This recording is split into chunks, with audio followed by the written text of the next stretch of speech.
All right, good. And so unless there's any other announcements, okay, what we're going to do is we're going to jump right into the program because it's a fascinating program, because you're going to find that Craig has taken the Jacksonville Bar Association and just made it, just taken it to a whole nother level. And I think that's what he was brought in to do. I was even noticing that it says Bar Fogo on here, so I don't know if it has anything to do with that, but boy, I was impressed. That was from the restroom, actually. So very impressive. I have a long introduction, but I think that I can just turn it over to you, and then you can talk a lot about what's going on. Absolutely. Great. Let me turn it over to you. Thank you. Thanks, Doug.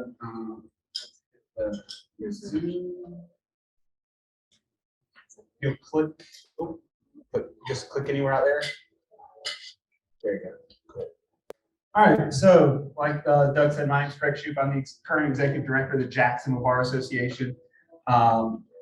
So, with all the screens, the mugshot of me is hidden, which is great. I always love that. So, I started out as a special assistant to the clerk of the court here in Duval County.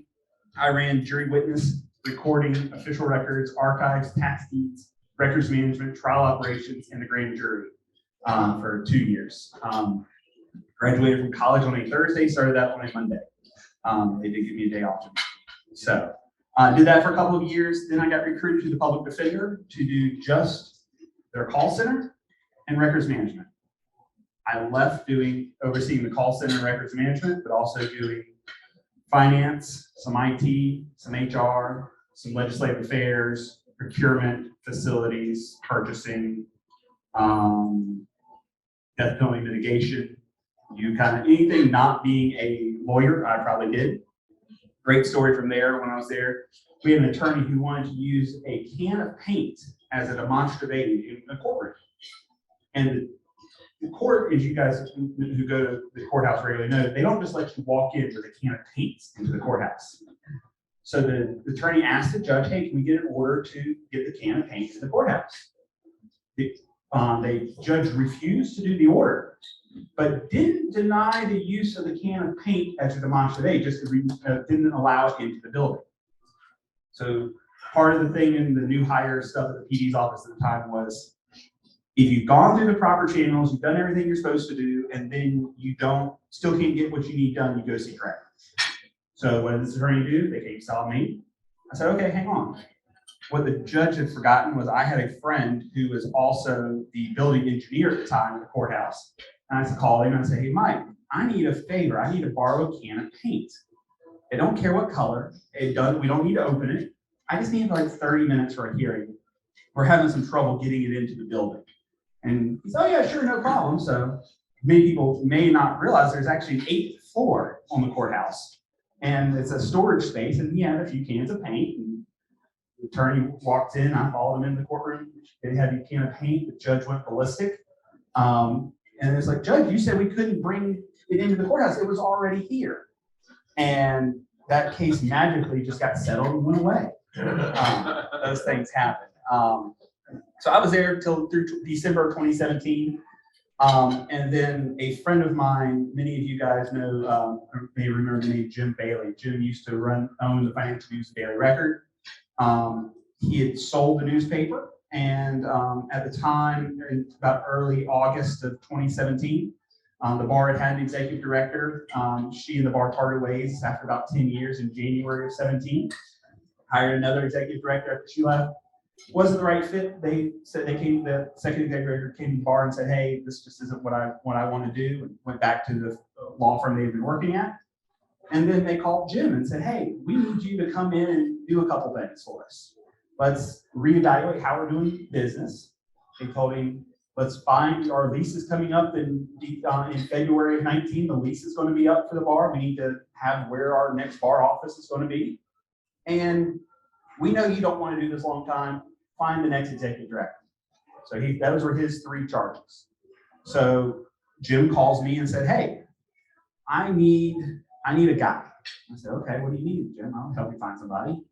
No, I need you. I need you to come work with me. Jim and I have been friends for a long time. We want to do something together for years. And he's like, I need you to come help me with this thing I'm doing here at the bar. I said, okay, Jim. And Jim was very old school, and I have some old school soul in me as well. He offered me a job sitting in his office. I didn't do an employment contract. I didn't do an agreement. I shook his hand.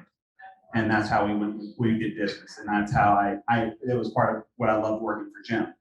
So Jim's the executive director. I come on in December 17, didn't have a title, didn't have an exact job role specifically. He's just, the first couple of weeks, he was, yeah, this guy, he's Craig, he's going to help out with stuff. And so I'm like, all right, that works. And then we start talking like, hey, we need to order you some business cards. I'm like, yeah, what do we put on them? And so we start talking, and we talked to office manager, and he's like, no, you're doing more than that. And he said, well, what about assistant executive director? I'm like, how many people are fans of The Office in here? Assistant executive director turns into assistant to the executive director. I have no problem being Jim Bailey's assistant, but it just kind of funny. We talked about deputy executive director, and I'm like, I've been working here for like 3 weeks. That's kind of not a right fit for me. And I'm an old government guy. So we went with chief of staff. Did that from December of 17 until February of 19. Jim and I worked on a lot of projects over that time. And he decided to tell the president on a Thursday that he was done and he completed his 3 missions. He told the executive committee on a Monday. The board voted on Wednesday to have me as the executive director, no interim title, no anything. Realistically, I've been on about an 18-month job interview. So I may be the longest job interview in history. So that's kind of how I came to be at the bar. Met some great people, many of you here. Alice Morris, one of my favorite folks sitting with us online. We always love Alice. Done a lot of different events with Alice over the years, and she's been some committee chairs for us over the time. So that's, like I said, how I came to the bar. So in the last year, we've had a lot of events, actually. We did a lot of sporting events. We did a day of the hockey night. We did a day at the Suns, or Shrimp now. I'm still calling them Suns. Always was fun. And this is kind of how I have fun with stuff. If you see in the back of the video behind the folks in the chairs or our logos on the big jumbo board, that's usually $500. The Shrimp will charge you $500 to do that as part of the welcome. Had a friend of a friend, and they didn't send us a bill for that. So those are the kind of things I have fun doing. So we did a lot of these events. These were smaller events that during COVID where people could still interact, but in that safe and conscious way. Of course, happy hours. You'll see in the top left, it was a great event. Don't work there, but that was a past presidents reception we had, getting a lot of our past presidents together.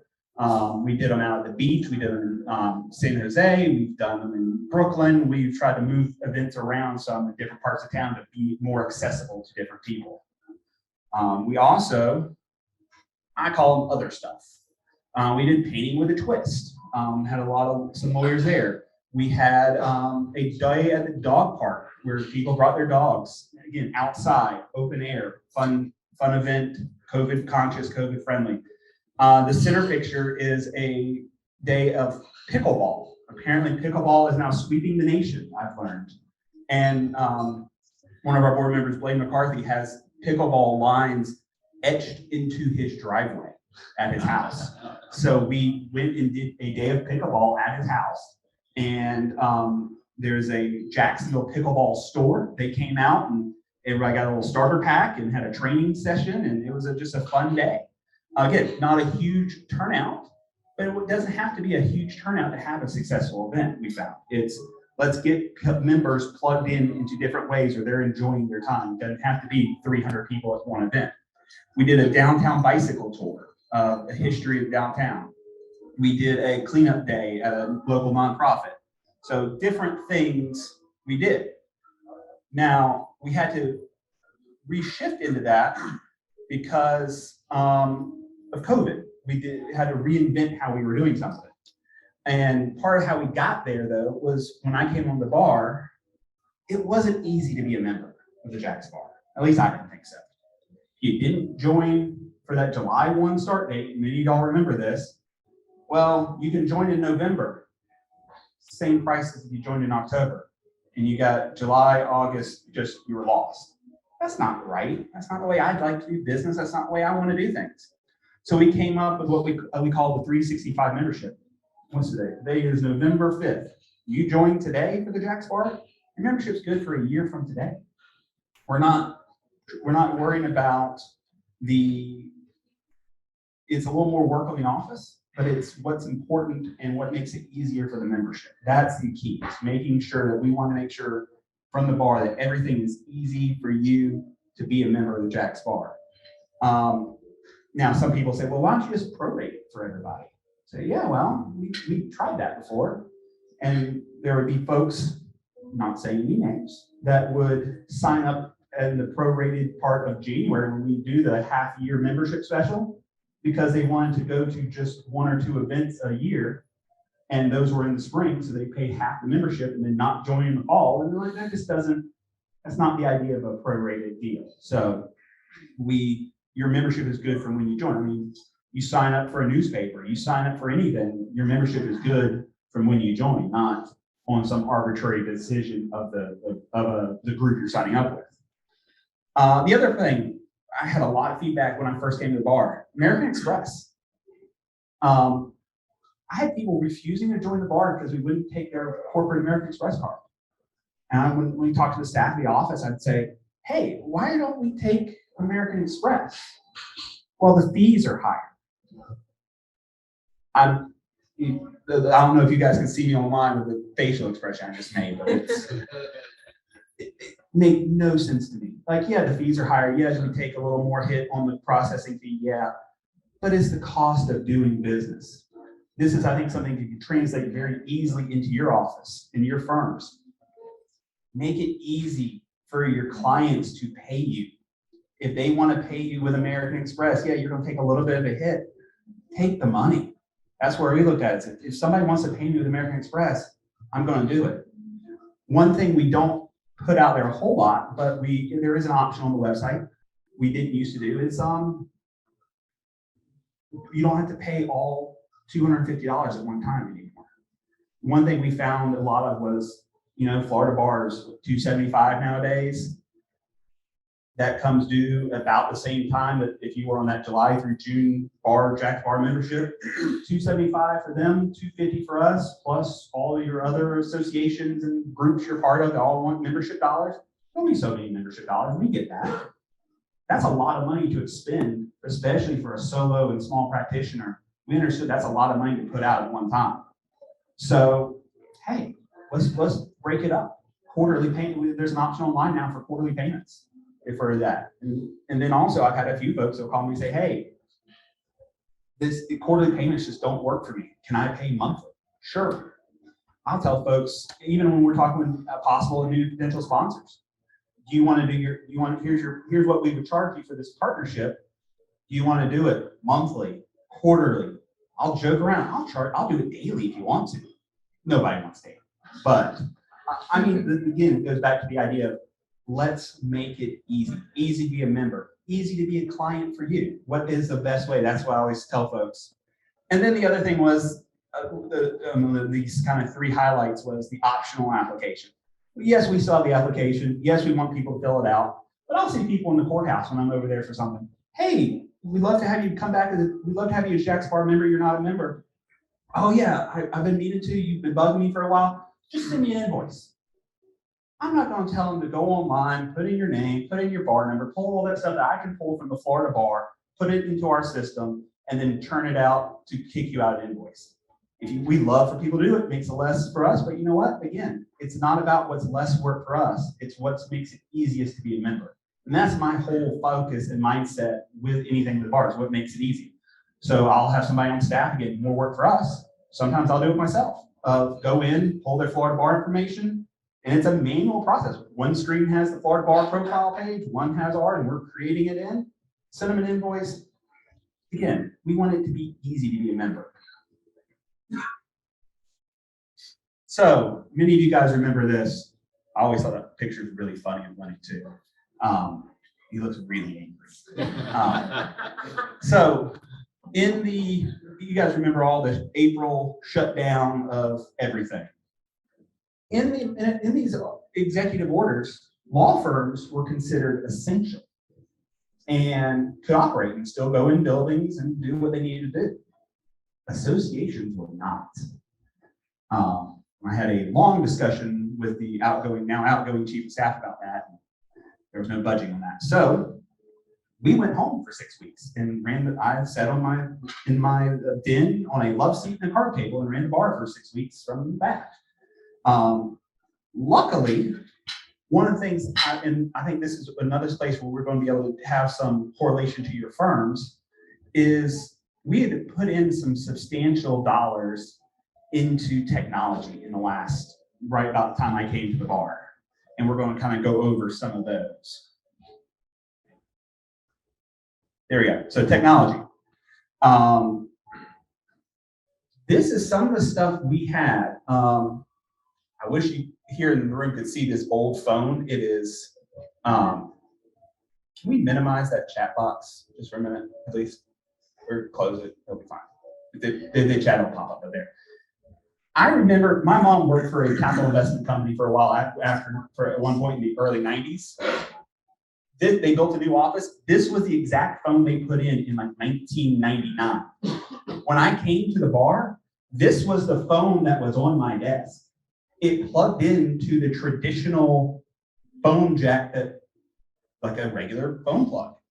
We had a room at the bar that looked like this top picture, where it's just like, yes, you're going to have the internet line that's there up in the middle with green cables, but all these phone things that I don't even touch those. Again, you remember I came to the bar in 2017.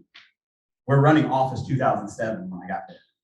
And that's on the upgraded computers. The old ones were on Office 2003. That big Dell box server, we had one of those sitting in the office that was running our own email, our own file saving. Everything was on that. And I'm like, and we were paying an exorbitant amount of money to back that thing up every night. It was insane.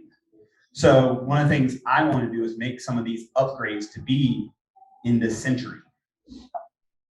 That whole IT table squirming over here. Yes. Why is that? Can you just click in the middle in there somewhere? Yep. So we went and got a new internet service provider. I know Jonathan loves seeing this graphic. I've done it. I did a similar presentation. I did recycle some of these slides. So Jonathan will love this one too. All of the paralegals in the state of Florida saw this graphic. So it's, again, we had an internet service provider providing 10 megabits up and 10 megabits down. Jonathan, how slow is that?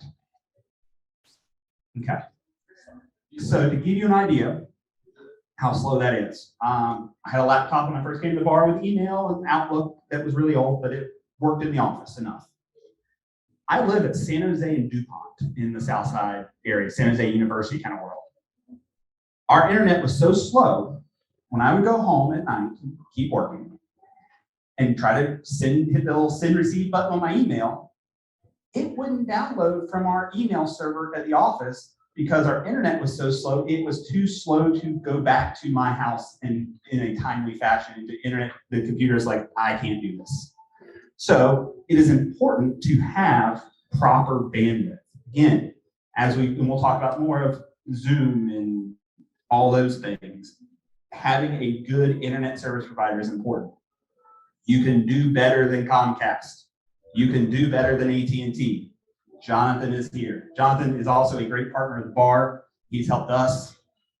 Talk to Jonathan. So the other thing we did, Microsoft. We were the fancy folks were on 7. We moved to this Office 365. Some firms, it doesn't work. You're too big, what have you.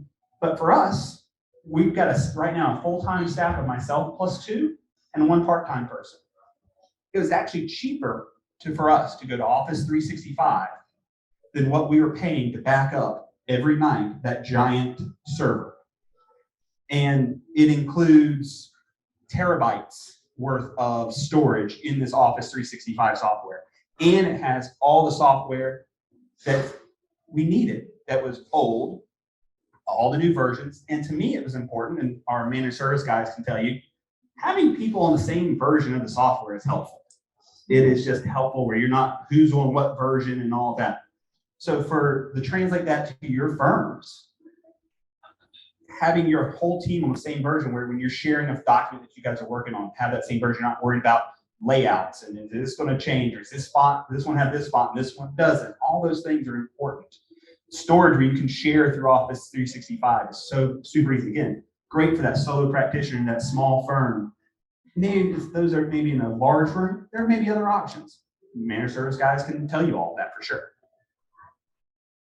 Again, like we talked about the server, it was cheaper. That's the other side. And it's not just, I'm always a guy that let's cut the cost, let's cut the cost, let's cut the cost, because sometimes cutting costs cuts your service and what you're providing. But when you're getting a better service for less money, that's always key. And that makes it also where I can do more with membership dollars and sponsor dollars to provide a better service. Telephones. So we talked about that crazy old 1990 telephone that we had when I came in. And that I never actually got my voicemail to work on that thing. It was ridiculous. But anyway, one of the things we have found with telephones is, and especially when we did the switch to work from home, is that accessibility. We actually switched from that phone up top to the phone down there. Looks like very similar. It's got a handset. Most folks aren't going to think much of it, but it's what's called voice over IP. So it gives me a lot more options to provide. Switch again from analog to digital. If you wanted to move your phone in your office and you were moving offices, you want to move your extension with you. Back in the day, you had to go in that closet and move it around, and maybe it worked sometimes if you knew exactly what and such. And now if I need to change something on the phone, this is literally our call queue at the office where I set it up. If I need to set it to change the holiday message that we're out of the office or something, I just click a button, records, click and go. Super easy. Again, more efficient for your staff. You guys may not be as lawyers handling that. Some of you as solo practitioners probably have to. But if you have an administrative person or somebody or a managed service guy, you can make those easy changes. And instead of spending an hour to do that, I can set the phones to be turned off in 10 minutes. So it gives your staff and your support more time to be able to do that and to do other options for you. One of the other things is voice over IP. My phones, like I said, when I got to the bar, that traditional 1985 phone jack that you think of, that's what our phones plug into. It doesn't work. So we went with what's called voice over IP. There's several companies out there. Jonathan's got them. I just pulled 3. Zoom has them. Ring Central. We use Jive because that's what we've got when we were from a guy that I knew that was when we were trying to make the switch real quick and got me a great deal. But I like it. It works. What I love about it is the remote system. So if you see this top right picture, when my desk phone rings at the office, it also rings on my cell phone. So if I'm in a space where I'm not in the office, but say I'm coming here to this program, but the office wants to transfer somebody to me, I can take that call from the car. And I don't have to worry about somebody having my cell phone number if I don't want them to have it. So if you've got a client that you want to be able to talk to, you can also dial out from these apps, and all these services have. So I can dial out from my cell phone through an app.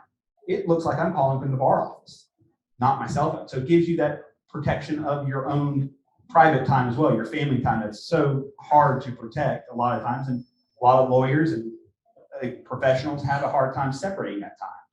This gives you that where you don't have to answer, but it gives you, again, having that remote time to be able to dial out, to get those calls in, super easy. Again, another graphic of what we do when based on a schedule. Again, our lawyer referral service that we run in the office is a call queue. So it puts people into that call queue. I could reassign who's getting calls when, reroute it. This takes about 20 minutes to set up from scratch. So it's super efficient and it's super intuitive too. A lot more, and again, it's giving more time for you to do the lawyering stuff. Video conferencing. We have done a lot of it recently. We've all seen it. How many people are in the zoomed out world that we are? Yeah.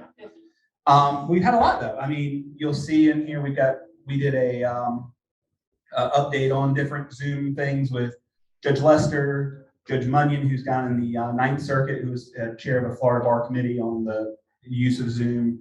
Cut off down there, Judge Bruce Anderson.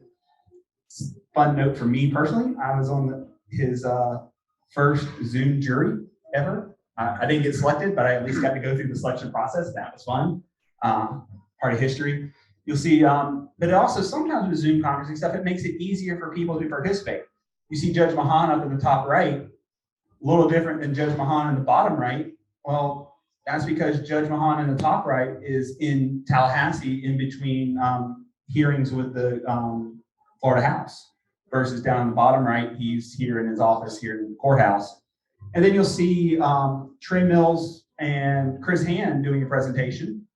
Trey is in our office. We had about 15 people in person there. And then you'll see Chris Hand is remote, not there. And we had another 15 people online. So the Zoom does have a place where it can make folks more accessible and make it easier for people to participate in bar functions. I think we've all said, how hard is it for a practitioner out at the beach to come to a bar meeting, especially those that have been around in the last 10, 15 years when we all had all the bar meetings either at the courthouse downtown or in the bar office in the Wells Fargo or Prudential, or you go way back to River Place Tower. How hard is it to commit an hour in from the beach, an hour meeting, an hour back? That's 3 hours that you're balancing with your client schedule. With Zoom, for those who want to come in person and love this in-person networking, come on, we can do it. But also, those that are at the beach, those are at Baldwin, those who are somewhere in the St. Johns County can remote in, and we can have that connection still where they can still get a full value of the membership. It's important. So one of the things we had to do in making sure with all this stuff is making sure we have the right equipment. A couple things on here that are important. You'll see the webcam, those are important. Some people can get away with the ones that are built in laptops, some just can't. I always suggest the second one. Audio, your laptop computer audio does not suffice for good audio. Don't skimp there. Use a headset, use an external microphone, use something, but that's really important, especially in your hearings. You want the judge, if you've got a court reporter virtually, you want them to be able to hear what you're doing. You'll see lighting up there. Again, that's helpful. I always also, and Jonathan will love this too, the hardwired plug for your Zoom conference, Zoom court. Don't try and do it off of Wi-Fi. Wi-Fi cuts in and out. Wi-Fi does all that. And we have found this out in the hard way sometimes when we've had online programs and the internet blips for a hot second and it was on Wi-Fi. Sorry. We'll see different things like that. It's just important to make sure you're presenting well and we're putting out a good product from the bar as well. And you've seen those in our different programs we've done in a hybrid format, and we've gotten better over the years. We've invested in more high-def cameras. We've invested in, I don't know if anybody's seen our new podcast series we're doing. Love to have every bar member in the world come and do our podcast, where it's all human interest of why you want to be a lawyer, why that is, but favorite restaurants, super simple stuff. But we've built a recording studio in the office. We took half of it, and it's, again, mobile, but it's building that kind of technology to be able to provide more digital content that people are looking for these days. That how many times are you, as a practitioner, you're out there advertising in the digital realms, this is another way we are trying to help our members be able to provide more digital content. Which service to use? I will tell you, we started out with GoToMeeting. And how did I select that? It was included as part of our telephone service. It was free. So especially we all remember back in the original COVID times, how are we going to have dollars coming in as practitioners? Is membership going to hold steady enough for us to worry about that? I didn't want to take on an additional cost at the time. So we used GoTo. It was great for a while. And then as the courts continue to move to Zoom, with the exception, does anyone practice in Orange County, by the way, at all? So apparently Orange County went to Teams, Microsoft Teams. Social Security does Teams. Teams. From what I understand, Orange County, the state courts was the outlier of the world, but it works for them. Here, we went to Zoom, and we started getting more feedback of Zoom is easier. Zoom's not any easier than GoToMeeting, Teams. They're all about the same. But we switched to using Zoom because it was more, again, convenient for the members. They were more comfortable with it. They were using it regularly. To be able to, oh, my audio, I'm not hearing my audio out of GoToMeeting. You didn't select your speaker. Like, it's not an issue that we're broadcasting the audio. You can't hear it because you didn't select the right button on your end. More than going to your office and fixing that for you as we're sitting there live, I can't do much more. But Zoom, you've got it all set up, you know how it works. So that's one reason, again, making it easy to be a member. There's tons of services, Zoom, Cisco WebEx. I think I'm on a board with the sheriff's office here, and they use for all their meetings Cisco WebEx. It's all what it is. The other thing is, and we've had to learn, is what to use when. When to use meeting, when to use webinar. Most of you guys are all using meeting, and that's perfect and fine. But sometimes for what we're doing for a presentation, we may want to use the webinar feature where it's less distracting with how many people, if you have a off camera or not, are you a presenter or are you not? Sometimes that works a little easier. So that's why you'll sometimes see different presentations. Again, they're just kind of out there, not as much as a transition for you guys to practice. But again, I would just translate that to more of knowing your audience and knowing what your presentation is. I'm almost done, so that's perfect. So that is pretty much the wrap up. Again, we've put a lot of money into technology, try to make it easy to be a member. Especially for those that are our committee chairs, we are all very much of, you don't have to worry about anything, something different than what it used to be. I remember our solo and small firm committee, when they wanted to meet, they would have hey, who wants lunch? This chair is coordinating lunch. Hopefully everyone brings their money. And it turns into a mess to be the chair. One of the things I tell our chairs is we want it, again, easy to be a member, easy to be a chair. So the chairs are responsible now for getting their program together. I'll take care of making sure lunch is ordered. If you have a sponsor, billing the sponsor for lunch. If you don't have a sponsor, setting up where when you go on the website, many of you guys have seen it. It's select your lunch if you want lunch. If you don't want lunch, still come on, but you just don't have a lunch. So many different options that we'll set up the Zoom. We set up the manager of the Zoom. You don't have to have that Zoom driver. How many of you guys that are in trial work have had to have, especially during Zoom hearings and major things, an extra person now just driving your Zoom where you don't have to worry about, are we admitting somebody or not, or that is sharing the right thing. It's more work, but again, we want to make it easy. And I think that's where I circle back to with the Jax Bar. We want an easy to be a member, easy to be a sponsor.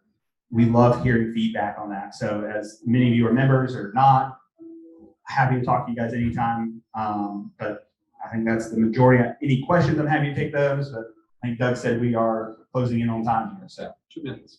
He said 2 minutes. Yes. How do I find the podcast? Podcasts are everywhere you would find a podcast. Jacksonville Bar Association. We're on YouTube, Spotify, Apple, So that's Google. the name, Jacksonville Bar Association. Yep. We've got Our current president, Mike Orr, kicked off this project for me. We've had Florida Bar President Mike Tanner. We had another Harris Weedy Rosner person, Tim Miller, who's chair of our criminal law committee. We just released this month the Honorable Gary Flower as on a podcast. We've got several others in the line. I know we've recorded Judge Robin Lanigan. We've got several of them trying to get lined up. A sneak peek for those here. In January, we're going to twice a month release. So I just recorded, many of you guys know Pat Cobain. I just recorded Pat this week as well. So I'm the host, so it's pretty boring on that side. But the people there have a lot of fun. Again, it's a very human interest podcast of why do you want to be a lawyer? What do you think new lawyers should know about practicing here in North Florida? Why is it important to be part of the Jax Bar? Shameless membership plug there for everybody watching. Then we also do usually some other question I'll work in there, and then a final question of what are your favorite restaurants to go to? I mean, I understand lawyers are busy. These are 15-minute episodes, so we don't try and make it where you guys are tied up for an hour watching your friends about things. But it's also, let's have some fun, learn some more about each other in an easy format. So that's the podcast. Craig? Yes. Are attorneys on base, the JAG officers, ever part of the bar? Some have been in the past. Some the membership of the Jax Bar, of course, is a member of the Florida Bar or like jurisdiction. So if you are a member of some bar somewhere in good standing and you are willing to pay the membership fees, yes, you too can be joining the Jax Bar.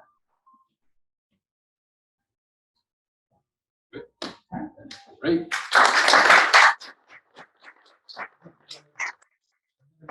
Amazing things happening at the Jax Bar, and I think it's a good lesson for all of us in our businesses and our firms to think about how to make it easy. And so I'm inspired. I can't wait to make it easy and maybe bring in a can of paint too. So I'm inspired about that too. Great. All right. Well, so next month we're going to be on December the first Friday, and if you have a particular topic you want to hear about, you want to hear about blogging, is that something that's interesting? We may bring in someone who's good on blogging. Good. Okay. What other topic would be just fascinating to hear about? Networking, marketing. What? Marketing would be good. Okay. Good. All right. Excellent. We'll have a great topic for you, whatever it is. And so go for it and have a great November, and see you in December.